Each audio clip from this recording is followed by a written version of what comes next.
Hoy vamos con un milagro muy conocido que es la primera pesca milagrosa de Jesús. Y digo primera pesca milagrosa de Jesús porque hubo dos.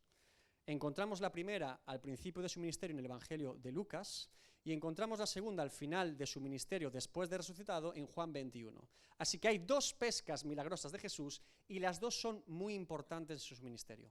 Hoy vamos a hablar de la primera porque estamos siguiendo un orden cronológico de los milagros de Jesús. Como contexto, este milagro de Jesús, ustedes pueden notar que en los tres evangelios sinópticos, Mateo, Marcos y Lucas, en los tres se nos habla de un evento en el que Jesús llama a 4 pescadores. Pedro y Andrés, que son hermanos, Juan y Jacobo, que son hermanos. Los 4 son pescadores, los 4 se conocen, los 4 son de Galilea, los 4 son de Capernaum. Pero solo en Lucas se nos indica que este llamamiento de Cristo fue por medio de un milagro, de algo sobrenatural que sucedió y que precipitó que estos hombres fueran discípulos a tiempo completo de Jesús. Esto es importante porque van a encontrar en los relatos de los evangelios a Pedro, a Andrés, a Juan y a Jacobo como discípulos a tiempo parcial de Jesús, antes de este evento. Ellos empezaron a seguir al maestro, pero no a tiempo completo. De hecho, vamos a ver que están pescando en su trabajo y oficio habitual. No habían dejado todo por seguir a Cristo, sino que habían conocido a Jesús como maestro y habían empezado a ver cosas que pasaban con Jesús que no pasaban con nadie. Pero es por medio de este milagro, de esta pesca milagrosa, que el discipulado de estos hombres ya es a tiempo completo. Dejan todo atrás y siguen a Cristo. Ahora, antes de leer el texto sobre la pesca milagrosa, han pasado una serie de sucesos importantes que están preparando este evento. Y si leyéramos Lucas del 4, del 31 al 44, el capítulo 4, del 31 en adelante, veríamos varios eventos importantes. Primero, Jesús liberta a un endemoniado en día de reposo cuando está predicando en una sinagoga. Jesús está predicando y de repente un endemoniado se pone a hablar allí, y Jesús expulsa el demonio de forma pública en la sinagoga de Capernaum. El segundo evento importante es que Jesús decide ir a casa de Pedro, el pescador, y allí está la suegra de Pedro enferma. Y Jesús reprende la fiebre de esa mujer y expulsa la fiebre para que sea sana. Y por ese motivo, y por el motivo de que el endemoniado fue libertado en una sinagoga pública, empieza a correrse la voz en toda la ciudad de Capernaum y la gente empieza a agolparse a la puerta de la casa de Pedro. Y empiezan a traer todo tipo de enfermos y endemoniados para que Jesús los sane y los liberte. Eso es lo que está pasando ya en el ministerio de Jesús. Ha comenzado a haber señales de todo tipo. De hecho, Lucas, que era médico, dice que la gente venía con todo tipo de enfermedades, con todo tipo de dolencias. No es que Jesús sanase una fiebre de una mujer en su casa, no. Venían gente con todo tipo de problemas y patologías. De hecho, es Lucas quien dice que los traían, o familiares, o seres queridos, o amigos, traían a enfermos en muy mal estado y Jesús los sanaba. Después de estos 3 eventos llegamos a Lucas 4:42 que dice: cuando ya era de día, después de estar toda la noche sanando enfermos y liberando endemoniados, cuando ya era de día, al amanecer, salió Jesús y se fue a un lugar desierto. Y la gente le buscaba, seguían buscando a Jesús, y llegando a donde estaba, le detenían para que no se fuera de ellos. Pero él les dijo: es necesario que también a otras ciudades anuncie el evangelio del reino de Dios, porque para esto he sido enviado. Y predicaba en las sinagogas de Galilea. Fíjese la escena. Jesús toda una noche, hasta altas horas de la madrugada, gente viniendo a la casa de Pedro para ser sanada y liberada. Es lo que ha pasado durante toda la noche. Ahora dice que a la mañana muy de temprano se va a un desierto para estar tranquilo. Y la gente lo sigue buscando. Entonces tenemos enfermos que habían sido traídos para ser sanos en la casa de Pedro y durante toda la noche, como le digo, Jesús ha ido sanándolos. Es una noche que debemos entender, desde un punto de vista humano, muy intensa para Jesús. ¿Usted sabe lo que es? No sé si alguna vez ha tenido la oportunidad de servir a Dios para hacer algo por otra persona, para ministrar a una persona. Hay un desgaste espiritual muy elevado. Yo sé que esto a veces no nos damos cuenta. Usted puede ver a una persona aquí hablando, y sí es una persona aquí hablando, pero cuando una persona está hablando de parte de Dios o ministrando una vida, algo se produce, hay un desgaste espiritual, un agotamiento que, créame, al cuerpo lo agota mucho más. Es un agotamiento que no se puede entender salvo que uno lo experimente, pero créame, le puedo garantizar que después de toda una noche ministrando a endemoniados y a enfermos, Jesús físicamente tiene que estar agotado. Eso es lo que está pasando aquí. Sin embargo, fíjense lo que dice el Evangelio de Marcos, que es el paralelo de Lucas. Levantándose muy de mañana, siendo aún muy oscuro, salió y se fue a un lugar desierto, igual que Lucas lo dice aquí, y allí oraba. Y le buscó Simón, Pedro, y los que estaban con él. Y hallándole le dijeron, todos te buscan. Y él les dijo, vamos a lugares vecinos para que predique también allí, porque para esto he venido. Después de toda la noche sanando enfermos y liberando endemoniados, parece que Simón y sus compañeros en algún momento dan alguna cabeceada y se quedan dormidos. Porque cuando despiertan a la mañana, Jesús no está. Ya no está en la casa. ¿Dónde está Jesús? ¿Dónde se ha ido Jesús? Y comienzan a buscar a Jesús porque no está en la casa. Jesús estaba reposando de su largo día y noche de trabajo en el reino de los cielos, pero no reposaba durmiendo, reposaba orando al Padre. Y esto sería para otra predicación. Jesús tenía refrigerio en su comunión con el Padre. Así es como reposaba Cristo. Es muy interesante porque fíjense que los discípulos no habían hecho mucho ese día. Jesús había hecho toda la labor. Quizá Pedro hizo un poco más recibiendo a la gente en su casa, pero el que había hecho todo el esfuerzo y todo el trabajo había sido Jesús. Ellos estaban ahí como meros espectadores de lo que estaba ocurriendo en la casa de Pedro. Sin embargo, Jesús de bien temprano decide irse a orar a un lugar desierto en comunión con el Padre. ¿Notan la fuerza de Jesús? No es cualquier persona. Este hombre ha estado todo el día trayendo revelación, trayendo predicación, trayendo sanidad y liberación a las personas pecadoras, y bien temprano a la mañana, lo primero que hace es orar y tener comunión con el Padre. Notan la fuerza de Jesús. No es cualquier persona. En esta serie de sermones vamos a ver cómo es la persona de Jesús, qué características tenía. Era único. Jesús tenía una gran fortaleza física y también espiritual. Andaba larguísimas distancias a pie, predicaba el Evangelio, formaba discípulos a tiempo completo, sanaba enfermos, liberaba endemoniados, refutaba a los fariseos y a los religiosos de su época, escuchaba a los pecadores, perdonaba los pecados de los pecadores, recibía a los niños, oraba al Padre. Jesús era tremendo. No es cualquiera. ¿Qué ritmo de ministerio es este? Nos debería dejar sorprendidos. Y sin embargo, después de este evento tan importante en Capernaum, dice que se quiere ir. Jesús, ¿pero por qué nos vamos a ir? ¿Qué sentido tiene? ¿Por qué no nos quedamos un poco más en la ciudad? ¿Por qué no hacemos una sinagoga o una iglesia? La iglesia de las sanidades de Jesús. Y que vengan todos de todas partes y hacemos una comunidad aquí de sanidades y liberaciones. Parecería lo más lógico, ¿verdad? Es lo que haríamos nosotros. Pero Jesús se quiere marchar a otros lugares. ¿Por qué? Vamos a lugares vecinos para que predique también allí, porque para esto he venido. No dice que va a otros lugares para sanar y liberar. Dice que va allí para predicar. ¿Notan el motivo del ministerio de Jesús?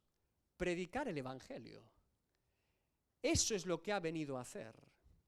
Cualquier persona que se dedica al ministerio a Dios y al servicio a Dios tiene el propósito y motivo de predicar y anunciar el Evangelio como su maestro. No de hacer una charla motivacional, ni una disertación filosófica, ni un culto emocional. Es predicar el Evangelio. Jesús quiere predicar el Evangelio, porque ya lo ha predicado en Capernaum y hay otros lugares que no han escuchado el Evangelio. Ese es el motivo de que quiere ir a otros lugares. Esto es muy importante. Ahora, una vez explicado este contexto, vamos a leer el texto del milagro de la pesca milagrosa. Lucas 5, del 1 al 11. Aconteció que estando Jesús junto al lago de Genesaret, el gentío se agolpaba sobre él para oír la palabra de Dios. Y vio dos barcas que estaban cerca de la orilla del lago, y los pescadores, habiendo descendido de ellas, lavaban sus redes. Y entrando en una de aquellas barcas, la cual era de Simón, le rogó que la apartase de tierra un poco, y sentándose enseñaba desde la barca a la multitud. Cuando terminó de hablar, dijo a Simón, boga mar adentro y echad vuestras redes para pescar. Respondiendo Simón le dijo, Maestro, toda la noche hemos estado trabajando y nada hemos pescado, mas en tu palabra echaré la red. Y habiéndolo hecho, encerraron gran cantidad de peces y su red se rompía. Entonces hicieron señas a los compañeros que estaban en la otra barca para que viniesen a ayudarles, y vinieron y llenaron ambas barcas, de tal manera que se hundían. Viendo esto, Simón Pedro cayó de rodillas ante Jesús diciendo: apártate de mí, Señor, porque soy hombre pecador. Porque por la pesca que habían hecho, el temor se había apoderado de él y de todos los que estaban con él, y asimismo de Jacobo y de Juan, hijos de Zebedeo, que eran compañeros de Simón. Pero Jesús dijo a Simón: no temas, desde ahora serás pescador de hombres. Y cuando trajeron a tierra las barcas, dejándolo todo, le siguieron.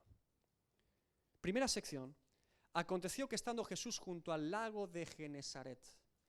Lucas termina el capítulo 4 con Jesús predicando en sinagogas de la zona de Galilea, y comienza el capítulo 5 todavía con Jesús en Galilea, pero aparece solo, sin compañía. No se dice que Jesús está aquí con sus discípulos, se dice que está aquí Jesús con una multitud detrás de él queriendo escucharlo. ¿Por qué, hermanos? Porque todavía Jesús está llamando en este momento de su ministerio a sus discípulos. De hecho, no es hasta Lucas 6, un capítulo posterior, donde Jesús ora al Padre durante toda la noche para escoger a los 12 discípulos que serán sus apóstoles, los 12 más cercanos. Lucas 6, 12 al 15. En aquellos días, él fue al monte a orar y pasó la noche orando a Dios. Y cuando era de día, llamó a sus discípulos y escogió a 12 de ellos. ¿Se dan cuenta? Jesús tenía diferentes discípulos y ahora escoge a los 12 apóstoles. Y los llamó a primero Simón, que también se llama Pedro, Andrés su hermano, Jacobo y Juan, Felipe y Bartolomé. Aquí son los 6 que eran de la boda de Cana de Galilea, porque Bartolomé es Natanael, Mateo, Tomás, Jacobo hijo de Alfeo, Simón llamado Celote, Judas hermano de Jacobo y Judas Iscariote, que llegó a ser el traidor. Los 12. ¿Se entiende?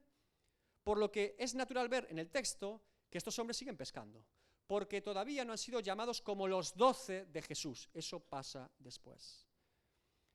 Recuerden que el lago Genesaret es el mar de Galilea o mar de Tiberias. Es un mar con olas y que se considera un mar, aunque realmente es un lago grande. Esto ya lo expliqué en otra predicación. Bien, tenemos entonces por lo tanto a Jesús cerca del mar de Galilea.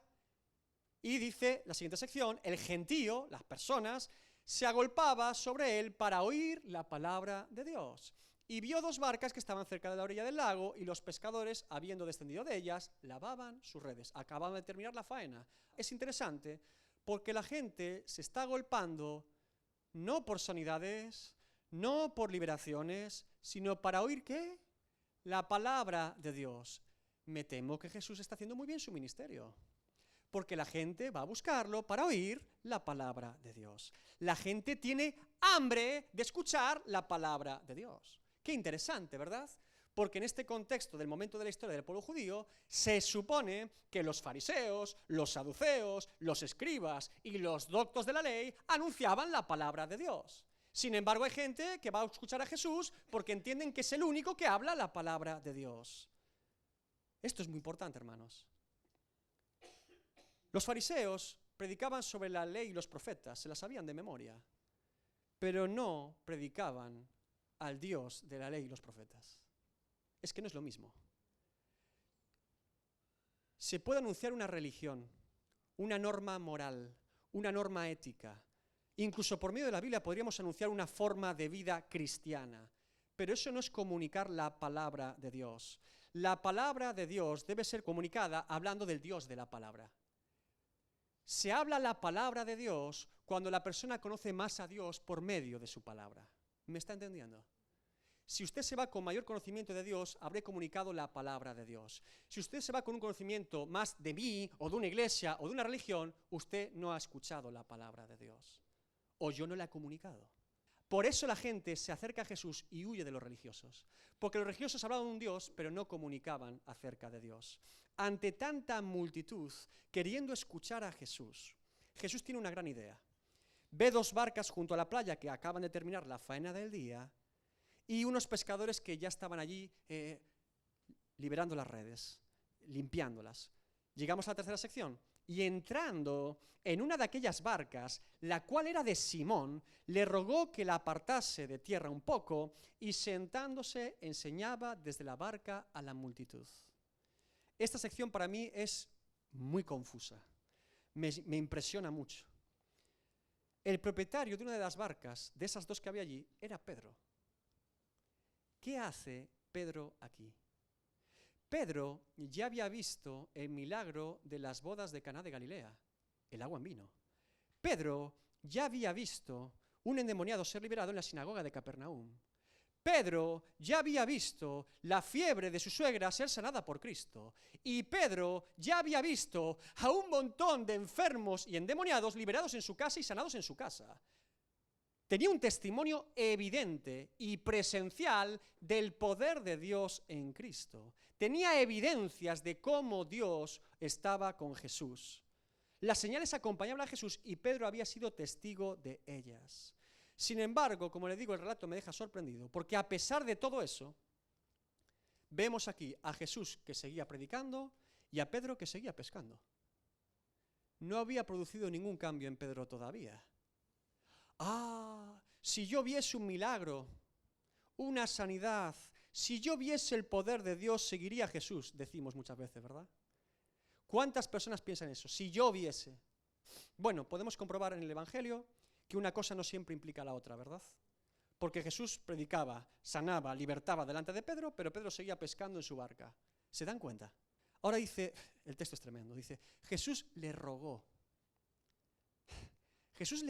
a Pedro que apartase la barca en tierra, porque así él podía predicar hacia una playa que quedaba como un anfiteatro natural a la gente y le escuchase. Le rogó para que Pedro le concediese la oportunidad de usar su barca. Esto es tremendo. El maestro de maestros, el hijo del Dios viviente, le ruega a un pescador galileo, terco como una mula, que le deje su barca. Tenemos que entender aquí el corazón del maestro. Porque Jesús podía haber tomado la barca por la fuerza, pero decidió no hacerlo. ¿Por qué? Porque Jesús, una vez más, en su soberanía, está involucrando a Pedro en su ministerio. Porque ahora ese pescador va a conceder que Jesús utilice su barca y va a escuchar una vez más toda la predicación del maestro.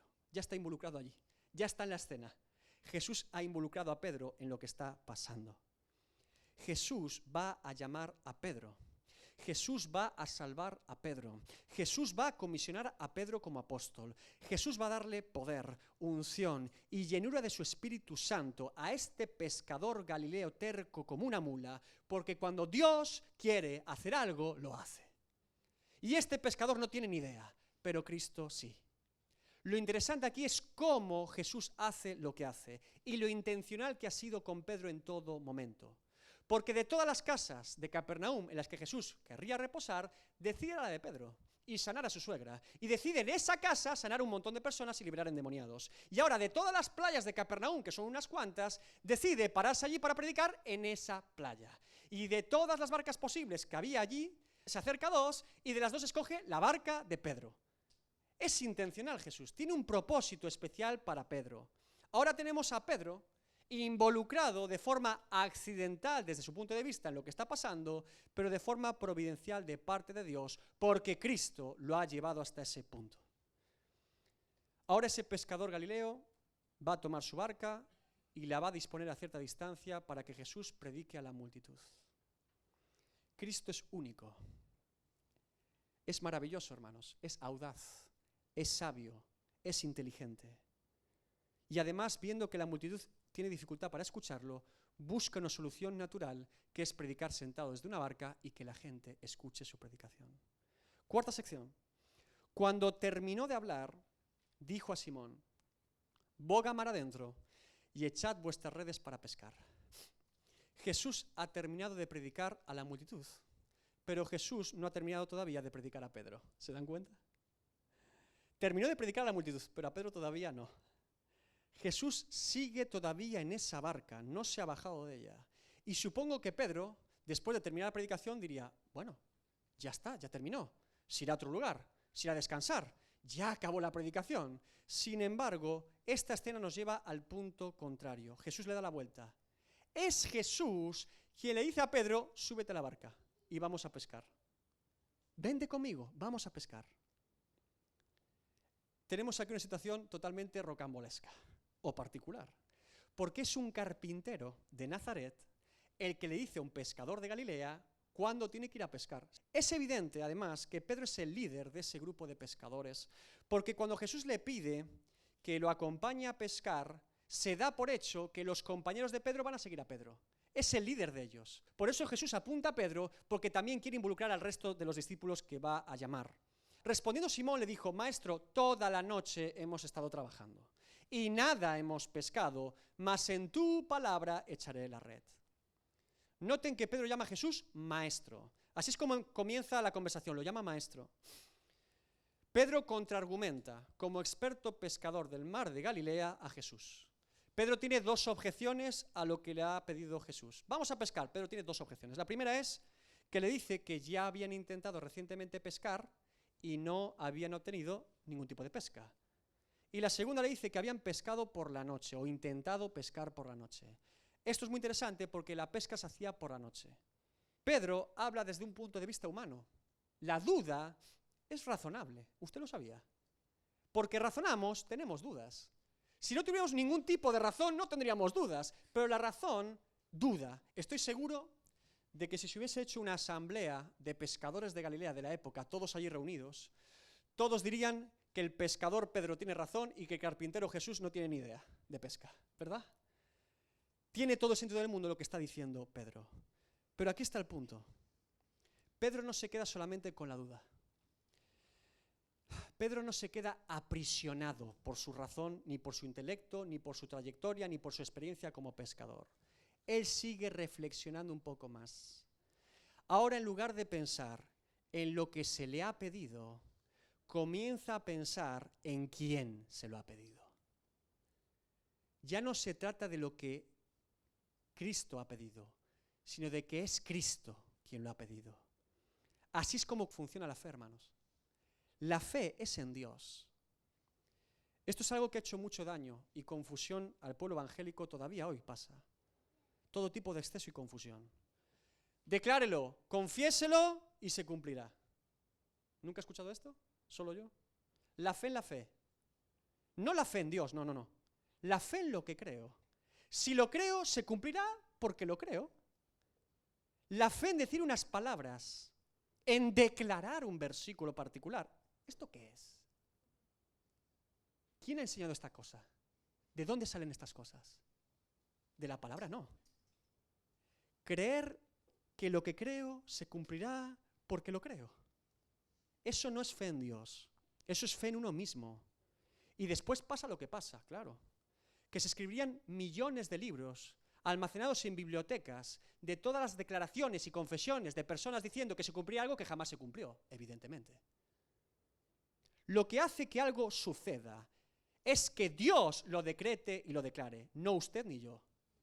Repito, para que algo suceda, Dios tiene que establecerlo, Dios tiene que determinarlo, Dios tiene que declararlo, no usted ni yo. Estamos confundidos con esto.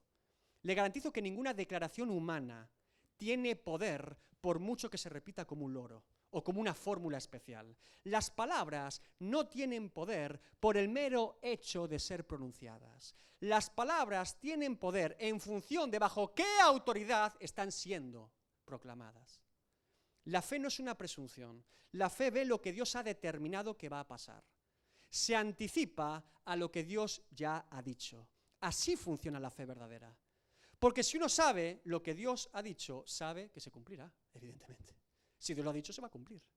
Por eso Pedro aquí actúa con fe y le dice: mas en tu palabra echaré la red.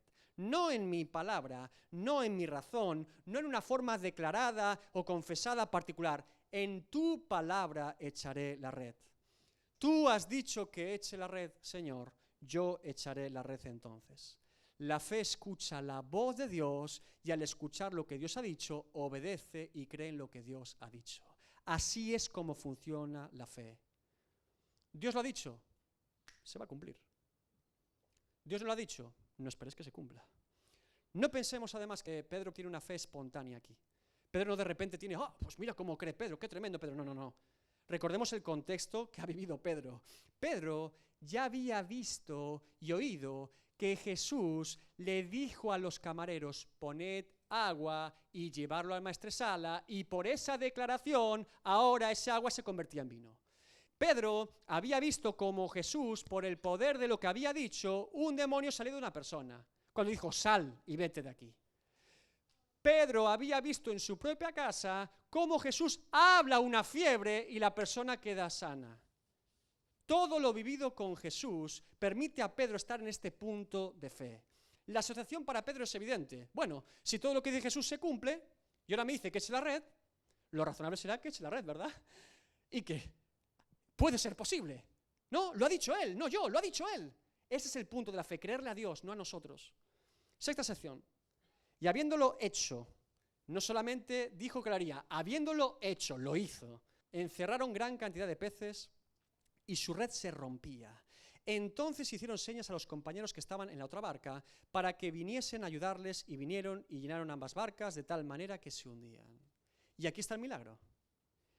Evidentemente, si Jesús dice vamos a pescar, ¿qué hay que hacer? Ir a pescar, ¿verdad?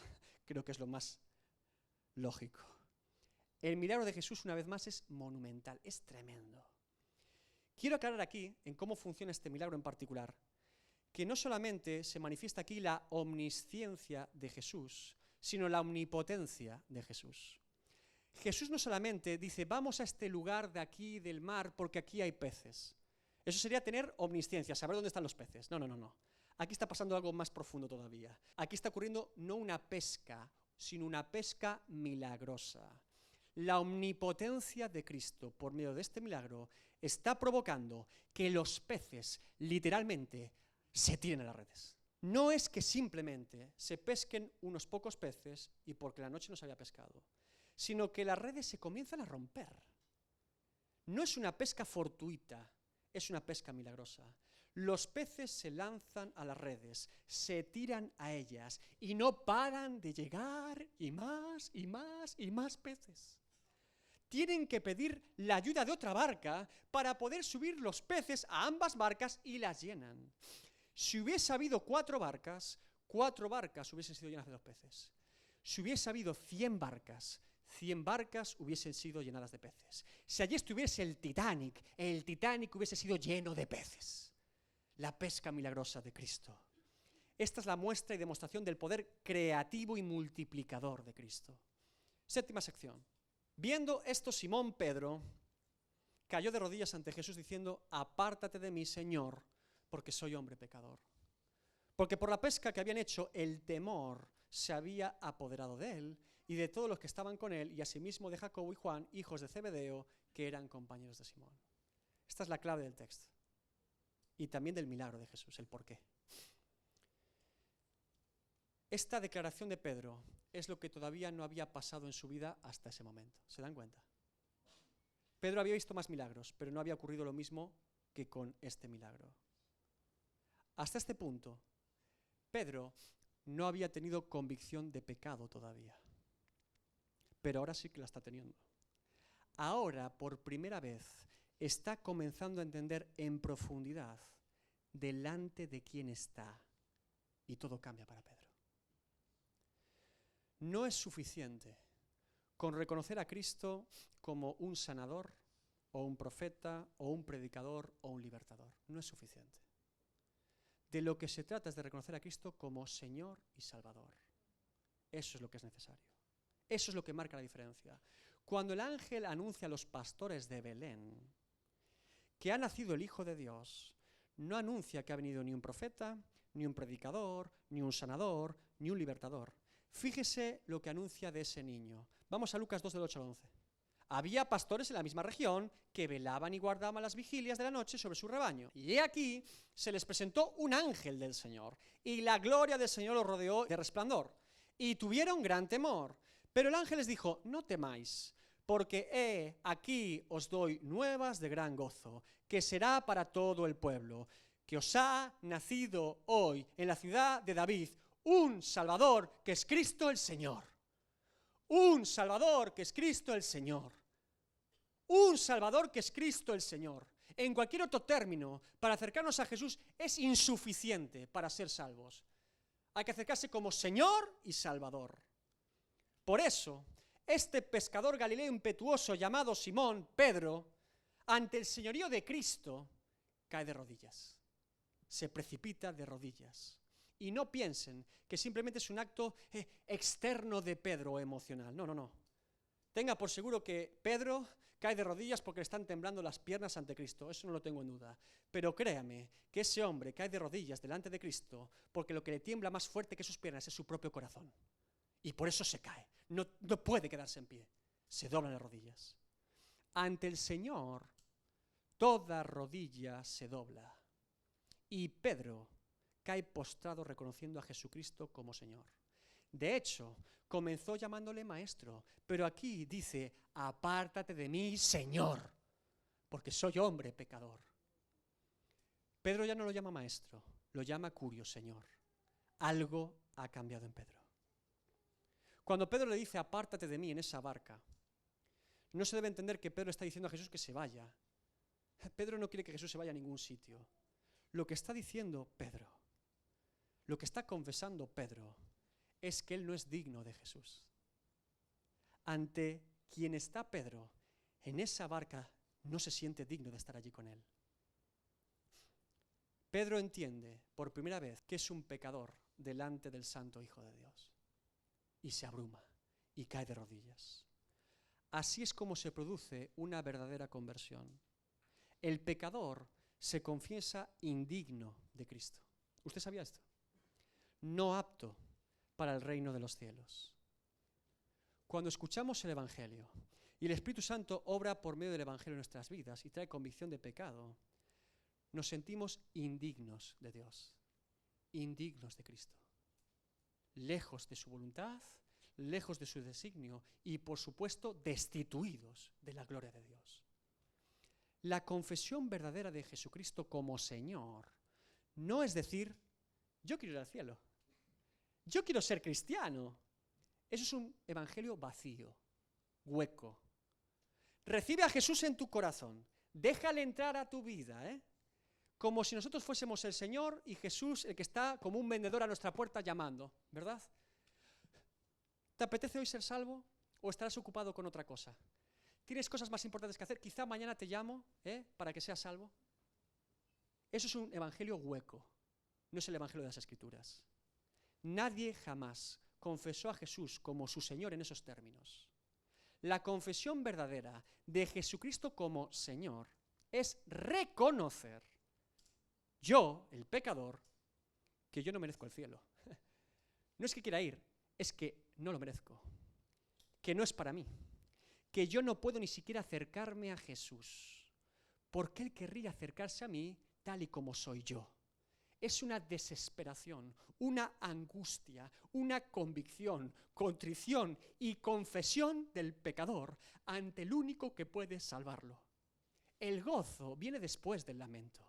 La liberación viene después de la carga. No hay resurrección sin cruz. Son pasos que el uno te lleva al otro. Y aquí está el misterio de la gracia de Dios. Porque ese pecador delante del Santo Hijo de Dios en esa barca entiende por primera vez que no es digno ni siquiera de estar con Jesús. Y sin embargo, Jesús no se mueve de esa barca. Sigue allí. No se aleja de ese pecador.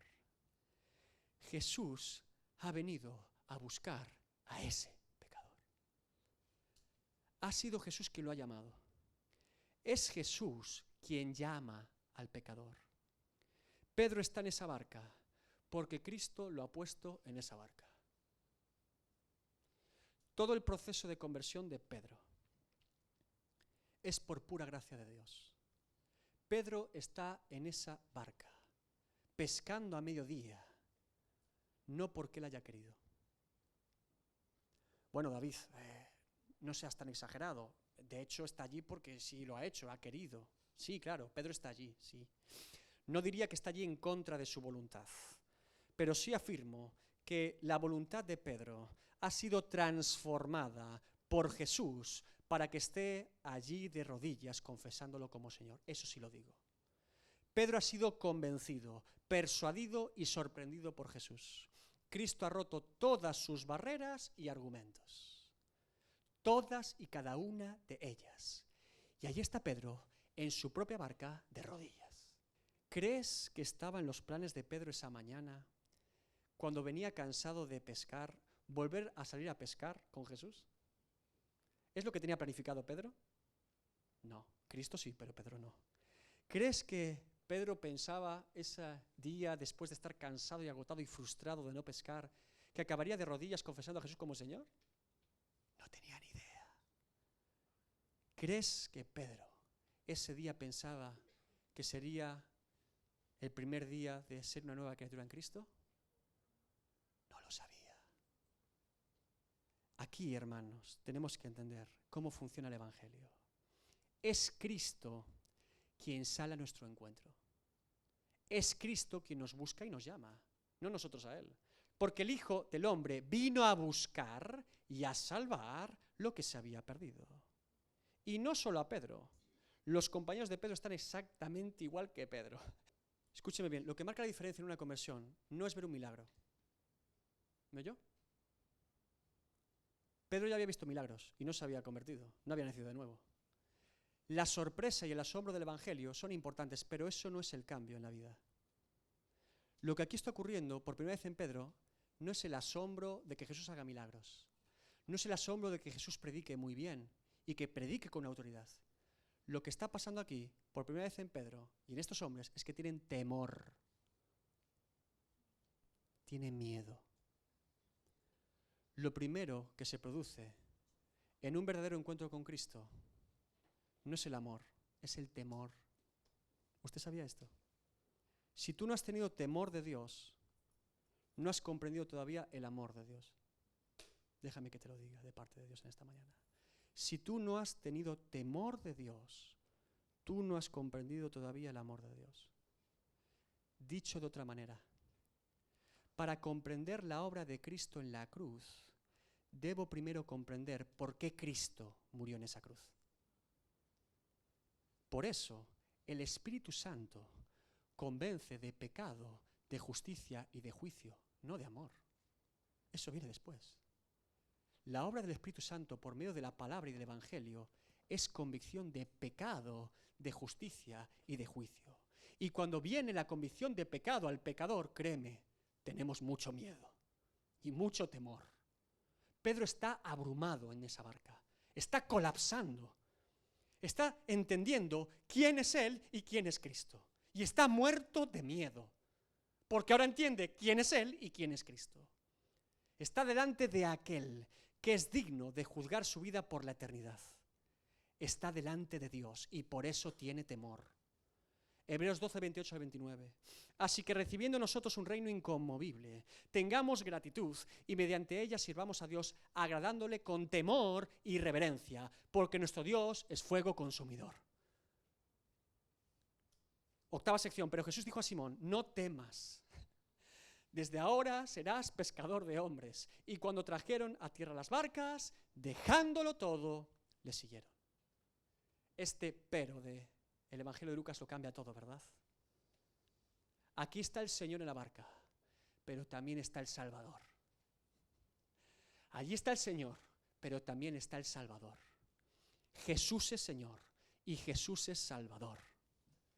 Todos confesarán y conocerán un día a Jesucristo como Señor, pero no todos tendrán el privilegio de haber confesado y conocido a Jesús como Salvador. Ahí está el asunto. Pedro se confiesa pecador e indigno delante de Jesús. Pero es que Jesús ya sabía cuán pecador e indigno era Pedro y todavía sigue en esa barca. Juan 3:17, porque no envió Dios a su Hijo al mundo para condenar al mundo, sino para que el mundo sea salvo por él. Lucas 5:32, no he venido a llamar a justos, sino a pecadores al arrepentimiento. Ese es el poder del Evangelio, ese es el poder de Jesucristo. Amigo que me escuchas en esta mañana, Dios ya sabe que eres un pecador. Dios ya lo sabe. Y si tú no lo sabes, déjame que te diga, eres un pecador. Dios no necesita que tú confieses que eres un pecador para que Él sepa que tú eres un pecador. Eso ya lo sabe. Tú necesitas confesar sinceramente cuán pecador eres delante de Dios. La confesión de pecadores es por nuestro bien. Dios ya lo sabe. Porque solo aquel que se confiesa pecador ante Dios de forma sincera es aquel que verdaderamente está tan abrumado por su pecado y tiene tanta convicción de pecado que tiene la necesidad y la urgencia de confesarse delante de Dios. Hay tal convicción y peso de la obra del Espíritu Santo en esa persona que tiene que confesarlo. No puede quedarse con esa carga. ¿Recuerda a Cristiano en el progreso del peregrino? Tenía una pesada carga. ¿Qué hizo? Corre, corre, Cristiano de evangelista. Corre, ¿ves el camino? ¿Ves el final del camino? No veo el final del camino, pero ¿ves al menos el camino? Veo el camino. Corre, Cristiano. Corre a la cruz. Corre, corre. Corre para liberarte de esa pesada carga. Dios mío, soy un pecador. Eso es lo que dice Pedro. Soy un pecador. No te lo digo porque tú no lo sepas. Te lo digo porque yo ahora lo sé. Ahora me doy cuenta. Ahora lo entiendo. Ese soy yo. Y comienzan ahora cada uno de esos pecados. La confesión de pecado no es soy un pecador, no. Cada una de las blasfemias contra Dios empiezan a brotar. Cada detalle, cada cosa, cada profanación de su santidad, cada miseria, todas y cada una de ellas expuestas. Y comienza la confesión, por esto, yo soy pecador. Yo hice esto contra ti, ese soy yo. Confesar un pecado no es ponerse del lado del pecador para intentar justificarlo. Confesar un pecado es ponerse del lado del juez, que es Dios, y decir cuán terrible es ese pecado. Eso es la confesión. Es ver el pecado no como yo lo veo, como Dios lo ve. Y Pedro, ante esa verdad, se abruma y colapsa.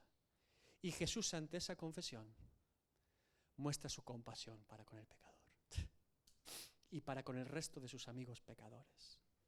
Y les cambia parcialmente el oficio. Esto es maravilloso. Iban a seguir siendo pescadores, pero no van a pescar más peces, van a pescar hombres. ¡Aleluya! Así es la obra de Dios en nosotros. Nos cambia, nos transforma. Ya no servimos al pecado para muerte, sino a Cristo para vida. Romanos 6:16. ¿No sabéis que si os sometéis a alguien como esclavos para obedecerle, sois esclavos de aquel a quien obedecéis, sea el pecado para muerte o sea de la obediencia para justicia? Pedro pescaba para dar muerte a unos peces. Pedro va a comenzar su ministerio de pescar hombres para vida en Cristo. ¡Aleluya! ¡Qué maravilla! El Evangelio es maravilloso. El llamamiento que Dios nos hace no es solamente para nuestra salvación personal, sino para que seamos instrumentos usados por Dios para salvación de otros. Qué generoso es Dios, ¿verdad? Qué maravilloso es Dios. De gracia recibisteis, de gracia damos. Jesús hace un énfasis claro en este evento de la conversión de Pedro, porque dice, desde ahora, nótenlo, hay un antes y una ahora. Desde hoy hay un antes y un después en la vida de estas personas. Desde ahora, dice Jesús. No en las bodas de Caná de Galilea, no en la casa de Pedro sanando enfermos, no escuchando predicaciones previas, no, desde ahora. Todo había cambiado en la vida de esos pescadores ahora, en ese instante. Ellos ya habían escuchado muchas predicaciones, habían visto muchos milagros, pero ese día, por primera vez en su vida, la gracia de Dios los había alcanzado. Desde ahora son pescadores de hombres. Dios lo ha dicho y es la verdad. Ya no van a pescar más peces, son pescadores de hombres. Hoy, Pedro, comienza una nueva vida para ti. Hoy, Juan, hijo de Zebedeo, comienza una nueva vida para ti. Ahora, ¿creen que estos hombres ya son perfectos? ¿Que lo van a hacer todo bien? Bueno, vamos a comprobar que no lo van a hacer todo bien. Van a comenzar su discipulado, van a comenzar su camino con Cristo, van a ser aprendices del Maestro. Pero sin embargo, todo ha cambiado, porque por primera vez en su vida lo dejan todo atrás y siguen a Cristo. Eso ha cambiado. Antes querían compatibilizar, seguir a Cristo un poco, pero seguir en mis cosas. Ser discípulo a tiempo parcial. Ser discípulo en la iglesia, pero en mi casa no. Ser discípulo cuando me toca servir, pero en mi trabajo no. Me temo que ser discípulo de Cristo es, dejándolo todo, seguirle. Eso es lo que está cambiando aquí. ¿Creen que estos hombres aprendieron de Jesús a pescar hombres? Yo creo que sí, ¿verdad? Bueno, piensa en Pedro en día de Pentecostés, 3.000 y después 5.000, cuidado, en aquel tiempo.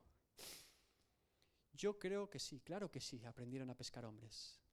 Piense que el maestro les va a enseñar cómo pescar hombres porque el maestro los había pescado a ellos ya. ¿No se dan cuenta? Me temo que el carpintero también es pescador. También es buen pastor. También es sacrificio, sacerdote, rey, profeta, señor, intercesor, mediador, hijo, esposo.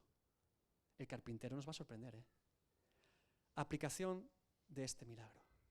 He ido aplicándolo evidentemente en toda la predicación. Todo el tiempo le he ido ya aplicando, ¿verdad? Pero quiero quedarme aquí con un detalle que usted debe saber de los milagros de Jesús. Parte de la enseñanza de Jesús con sus milagros es entender y demostrar que por medio de Cristo, en Él, la imagen de Dios a la que hemos sido creados nosotros, que ha sido distorsionada por el pecado, puede ser restaurada. Que a la imagen y semejanza a la que los seres humanos fuimos creados, en Cristo puede ser restaurada. En Cristo hay poder para revertir la caída del pecado.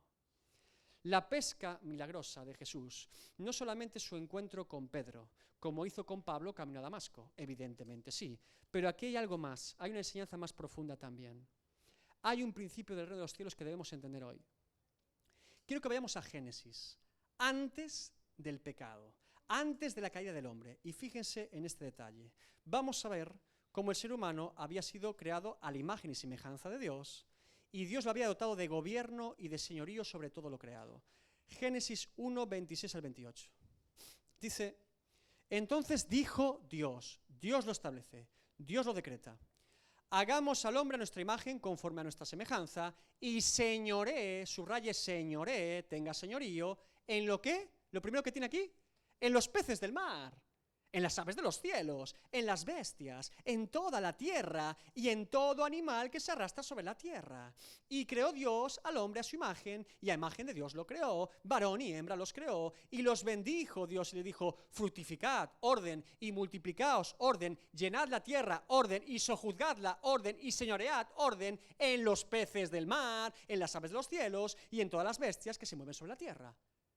Oye, ¿cuánto señorío nos dio Dios, verdad? Desde el principio, señorea sobre todo. ¡Wow! Ahora vamos a Lucas 5:5 que acabamos de leer. Maestro, toda la noche hemos estado trabajando y nada hemos pescado. ¿Cómo es posible? Génesis nos habla del gobierno sobre los peces del mar que Dios dio al hombre. Y ahora nos encontramos a unos pescadores expertos en pescar que no son capaces de pescar, que no tienen ni un solo pez. Los peces no se someten a sus redes. Van al mar y a veces, por la providencia de Dios, hay peces y a veces, por la providencia de Dios, no hay peces. De hecho, la escena que nos plantea Lucas, el texto bíblico es tremendo, porque parece que los peces se enseñorean de los pescadores. Porque literalmente el sustento y trabajo de esos hombres depende de esos peces. Y cuando no hay peces, no comen. Los peces están enseñoreando de los pescadores. ¿Qué ha pasado entre el primer texto de Génesis y Lucas? El pecado, la caída, la desobediencia, un mundo perdido, un ser humano caído, una imagen distorsionada y corrompida de la creación de Dios. Y en ese contexto, de ese mundo caído, de un hombre que no sabe ni coger un pez, en medio de ese contexto aparece uno. Vino aquel al que los peces se someten. Las fieras se someten. Las enfermedades se someten. Los hombres se someten. Los demonios se someten. Los ángeles se someten. Los principados y potestades se someten. Y aún la misma muerte se somete. Ese es Cristo. Ese es Cristo, aquel que es capaz de restaurar toda la corrupción y el pecado del hombre. En Él Mateo 11:27. Todas las cosas me fueron entregadas por mi Padre, todas. Juan 20:28. Entonces Tomás, respondiendo, dijo: Señor mío y Dios mío. Segunda de Corintios 4:5. Porque no nos predicamos a nosotros mismos, sino a Jesucristo como Señor y a nosotros como vuestros siervos por amor de Jesús.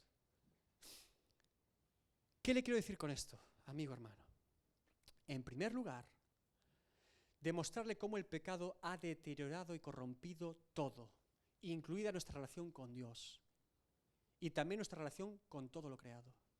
Pero en segundo lugar, quiero dejar claro que con la caída del ser humano y el pecado del ser humano, el que cayó fue el ser humano, no Dios. Parece una obviedad, pero fíjese bien.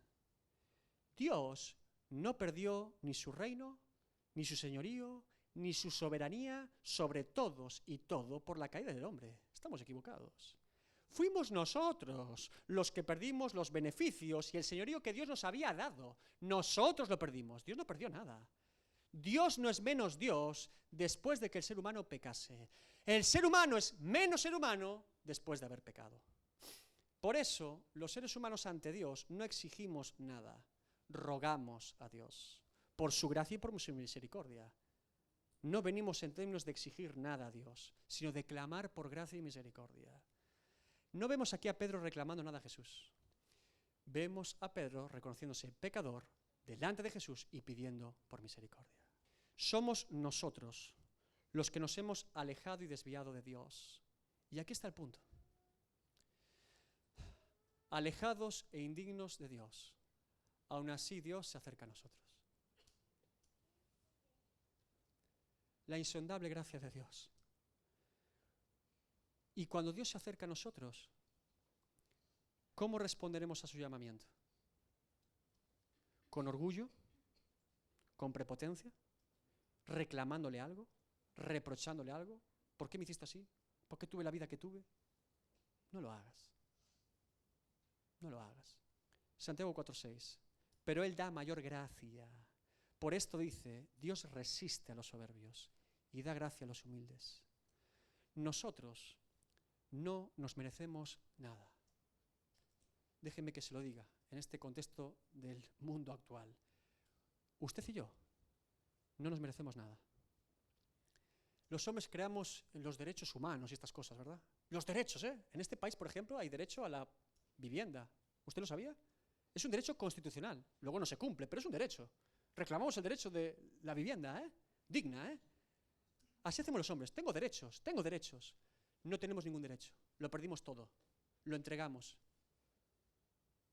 Y de hecho nunca fue un derecho. Siempre fue un privilegio. Por la gracia de Dios.